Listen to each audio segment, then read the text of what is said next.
12ই মে ছিল আকাশদের বাড়ির পদ্মাবতীর পুজো। পদ্মাবতী মা মনসার এক রূপ। মা মনসা সচরাচর তার মূর্তি কেউ দেখলে ভয় পেয়ে যাবে, আর পদ্মাবতী হয় ততটাই স্নিগ্ধ। আকাশদের বাড়ির পদ্মাবতীর পুজোর দিনকে গিয়ে আমি অবাক হয়ে গেছিলাম এই মূর্তিটির দিকে তাকিয়ে। তার চোখ, তার মুখমণ্ডল, তার মূর্তির পেছনে এই সাপের আকার, মনে হচ্ছিল সাক্ষাৎ জগদ্ধাত্রীকে দেখছি আমি।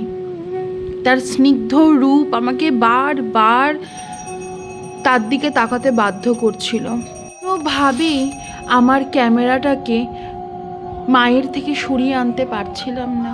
কথায় আছে, মায়ের কাছে সন্তানের থেকে বড় কিছু নেই, আর সন্তানের কাছেও তার মায়ের থেকে বড় কিছু নেই। সে মা 4 দিনের জন্যই আসুক কি 1 দিনের জন্যই আসুক, সন্তান তো তার মাকে প্রাণ ভরে দেখবেই। হচ্ছিল উলুধ্বনি মায়ের পূজার সময়, করা হচ্ছিল মনসা মঙ্গল। সেই পরিবেশ, সেই মুহূর্ত আমি আজও তোমাদেরকে সঠিকভাবে হয়তো বলে বোঝাতে পারবো না, কিন্তু বারবার আমার শরীরের সেই শিহরণ আমাকে বারবার বুঝিয়ে দিচ্ছিল যে মহামায়া সেখানে বর্তমান।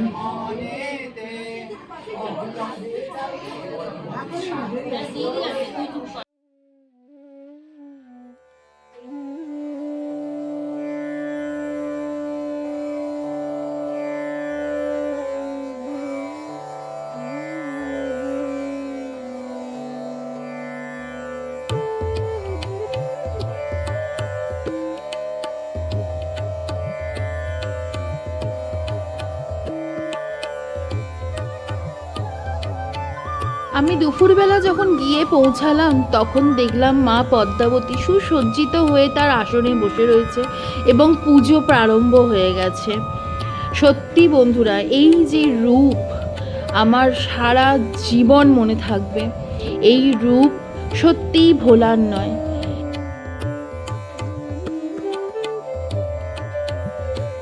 পদ্মাবতীর ভোগ দর্শন করার পর আমরা সবাই সেই ঘর থেকে বেরিয়ে গেছিলাম এবং তারপরে শুরু হয়েছিল বলি পর্ব।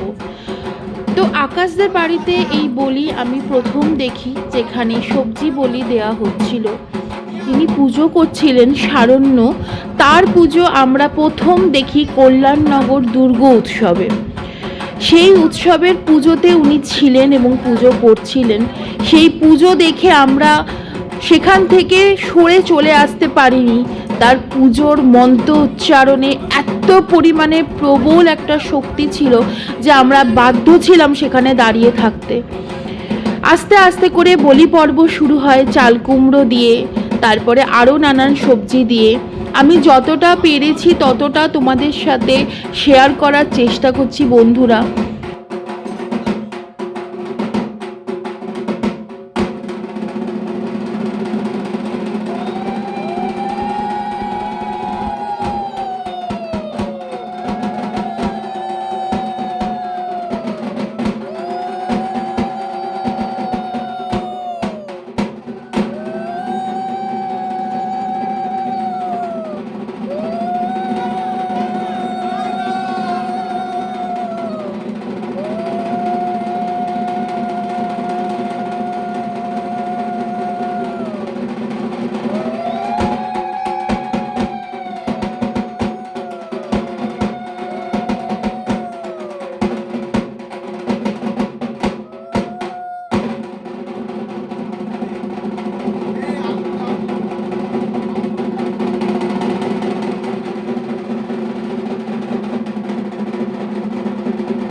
আকাশ বরাবরই পদ্মাবতীকে খুব মানে, পদ্মাবতীর সাথে সে কথা বলে, পদ্মাবতীকে সে তার নিজের মনে করে। আকাশের মুখে যখন পদ্মাবতীর গল্প শুনি, মনে হয় চোখের সামনে সেই ঘটনাগুলো কোথাও ঘটছে বা কোথাও আমি সেগুলো অনুভব করতে পারছি। পদ্মাবতীর এত গল্প আছে যে সেই গল্পগুলো হয়তো বলেও শেষ করা যায় না। আর ওই দিন আকাশও সেই পুজোর সাথে বিলীন হয়ে যাওয়ার মতো অবস্থায় থাকে। সত্যি এত ভক্তি ভরে আর এত মন দিয়ে যে পুজো করা যায় বা ভগবানকেও ভালোবাসা যায়, সেটা যদি আকাশ আমার জীবনে না আসতো আমি হয়তো বুঝতে পারতাম না। তারপরে আমরা চলে গেছিলাম ভোগের প্রসাদ খেতে। ছিল তার সাথে পোলাও, আলুর দম, চাটনি, অপূর্ব সেই স্বাদ। বলে না ভোগের প্রসাদের একটা অপূর্ব স্বাদ হয়। সে খাওয়া শেষ করে আমি ওপরে উঠে চলে এসেছিলাম আরও একবার পদ্মাবতীকে আমার ক্যামেরা বন্দি করতে। সেই রূপ, সেই তেজ, সেই তার বসার ধরন, যেন মনে হচ্ছিল সাক্ষাৎ দেবী দুর্গা বসে আছেন।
থাকতে পারিনি। পিয়ুষকে নিয়ে যাওয়ার কথা ছিল, কিন্তু আমরা দুজনের মধ্যে কেউই উপস্থিত থাকতে পারিনি। দুঃখটা রয়ে গেল, কিন্তু আবার আশাও আছে যে পরের বছর মায়ের আবার অপরূপ রূপ দেখবো আমি। তুমি আবার এসো মা, ঘর আলো করে এসো।